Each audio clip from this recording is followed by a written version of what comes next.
Won't they buy them of you now?" "Undoubtedly." "Do they pay anything worth while?" "I don't know how their prices compare with others. One place was all I worked for. I think they pay what is fair." "We will find out," said the Harvester promptly. I don't think you need waste the time," faltered the Girl. "I had better gather the plants for a while at least." "Collecting crude drug material is not easy," said the Harvester. "Drawing may not be either, but at least you could sit while you work, and it should bring you more money. Besides, I very much want a moth copied for a candlestick I am carving. Won't you draw that for me? I have some pupa cases, and the moths will be out any day now. If I'd bring you one, wouldn't you just make a copy?" The Girl gripped her hands together and stared straight ahead of her for a second. Then she turned to him. "I'd like to," she said, "but I have nothing to work with. In Chicago they furnished my material at the shop, and I drew the design and was paid for the pattern. I didn't know there would be a chance for anything like that here. I haven't even proper pencils." "Then the way for you to do this is to strip the first mullein plants you see of the petals. I will pay you 75 cents a pound for them. By the time you get a few pounds, I can have material you need for drawing here, and you can go to work on whatever flowers, vines, and things you can find in the woods, with no thanks to any one." "I can't see that," said the Girl. "It would appear to me that I would be under more obligations than I could repay, and to a stranger." "I figure it this way," said the Harvester, watching from the corner of his eye. "I can sell at good prices all the mullein flowers I can secure. You collect for me, I buy them. You can use drawing tools, I get them for you, and you pay me with the mullein or out of the ginseng money I owe you. You already have that coming, and it's just as much yours as it will be 10 days from now. You needn't hesitate a second about drawing on it, because I am in a hurry for the moth pattern. I find time to carve only at night, you see. As for being under obligations to a stranger, in the first place all the debt would be on my side. I'd get the drugs and the pattern I want, and in the second place, I positively and emphatically refuse to be a stranger. It would be so much better to be mutual helpers and friends of the kind worth having, and the sooner we begin, the sooner we can work together to good advantage.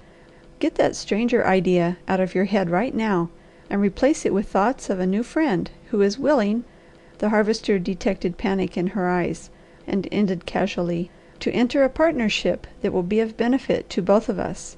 Partners can't be strangers, you know," he finished. "I don't know what to think," said the Girl. "Never bother your head with thinking," advised the Harvester with an air of large wisdom. "It is unprofitable and very tiring. Any one can see that you are too weary now. Don't dream of such a foolish thing as thinking. Don't worry over motives and obligations. Say to yourself, 'I'll enter this partnership, and if it brings me anything good, I'm that much ahead. If it fails, I have lost nothing.' That's the way to look at it." Then before she could answer he continued, "Now I want all the mullein bloom I can get. You'll see the yellow heads everywhere. Strip the petals and bring them here, and I'll come for them every day. They must go on the trays as fresh as possible. On your part, we will make out the order now." He took a pencil and notebook from his pocket. "You want drawing pencils and brushes. How many? What make and size?" The Girl hesitated for a moment, as if struggling to decide what to do. Then she named the articles. "And paper?" He wrote that down, and asked if there was more.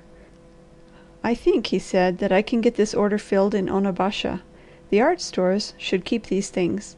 And shouldn't you have watercolour paper and some paint?" Then there was a flash across the white face.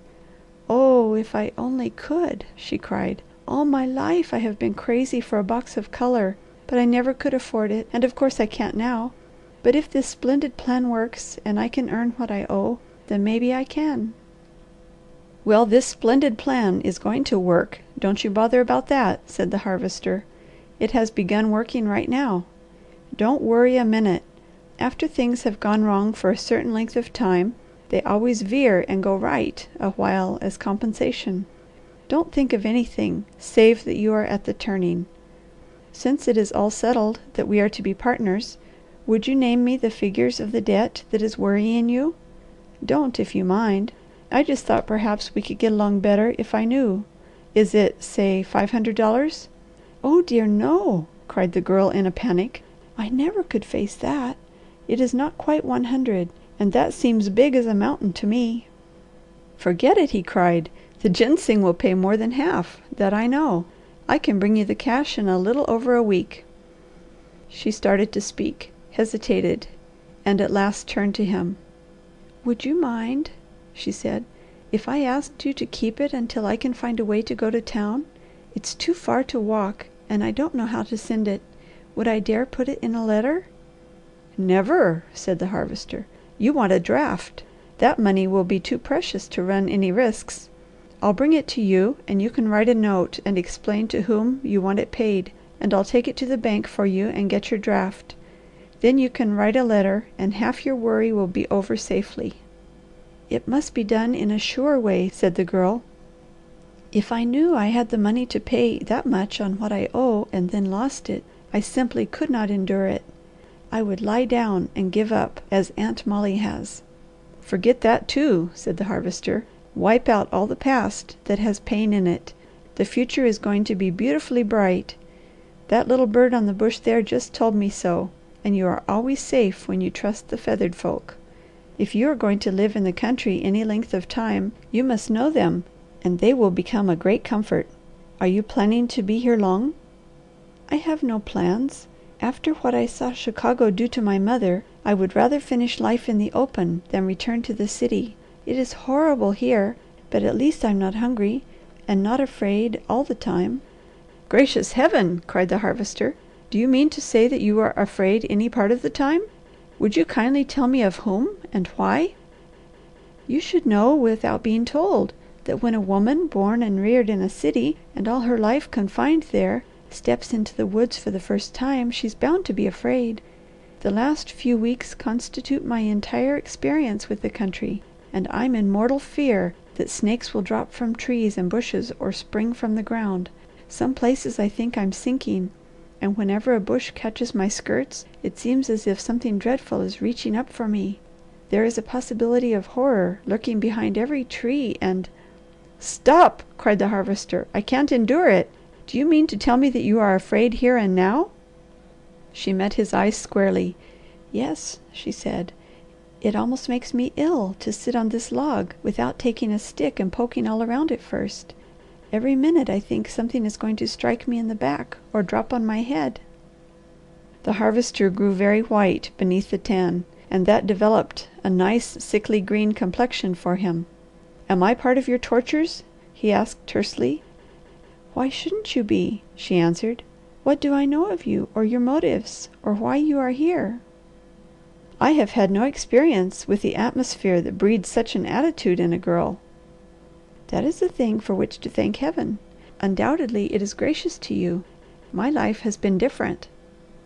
"Yet in mortal terror of the woods, and probably equal fear of me, you are here and asking for work that will keep you here." "I would go through fire and flood for the money I owe, after that debt is paid." She threw out her hands in a hopeless gesture. The Harvester drew forth a roll of bills and tossed them into her lap. "For the love of mercy, take what you need and pay it," he said. "Then get a floor under your feet and try, I beg of you, try to force yourself to have confidence in me until I do something that gives you the least reason for distrusting me." She picked up the money and gave it a contemptuous whirl that landed it at his feet. "What greater cause of distrust can I have by any possibility than just that?" she asked. The Harvester arose hastily, and taking several steps he stood with folded arms, his back turned. The Girl sat watching him with wide eyes, the dull blue plain in their dusky depths. When he did not speak, she grew restless. At last she slowly arose, and circling him looked into his face. It was convulsed with a struggle in which love and patience fought for supremacy over honest anger. As he saw her so close, his lips drew apart and his breath came deeply, but he did not speak. He merely stood and looked at her, and looked, and she gazed at him as if fascinated, but uncomprehending.